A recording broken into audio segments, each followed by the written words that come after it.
আমি তৈরি করেছি 3টি উপকরণ দিয়ে একটি বিটার চারাই। তো চলো তোমার সাথে শেয়ার করা যাক।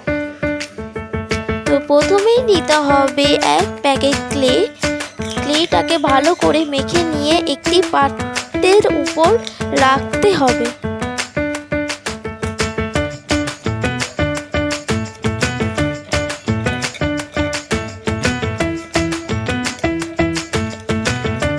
তার সাথে একটু জল নিয়ে মিক্স করে নিতে হবে। তারপর এর মধ্যে দিতে হবে যে কোনো গ্লু।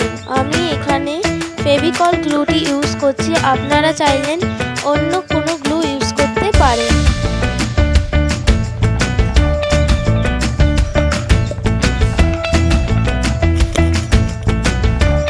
গ্লু দেওয়া হয়ে গেলে ভালো করে মিক্স করে নিতে হবে।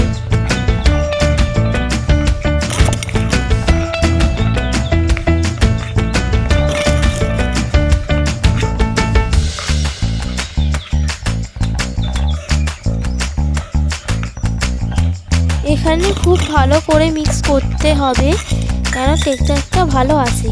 তারপর একটি পাত্রে পরিমাণ মতন সৌফ নিয়ে তার সাথে জল মিক্স করে নিতে হবে যাতে এর ফেনাটা বেরিয়ে আসে।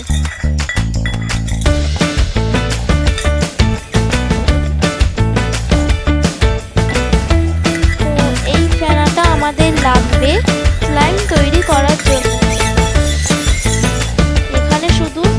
সাবানই ইউজ করা যাবে, আর কোনো কিছু ইউজ করা যাবে না। এটা অ্যাক্টিভেটরের কাজ করবে সাবানের ফেনাটা। তারপর একটু একটু করে স্লাইমের উপর দিতে হবে, তারপর স্লাইমটা মিক্স করতে হবে।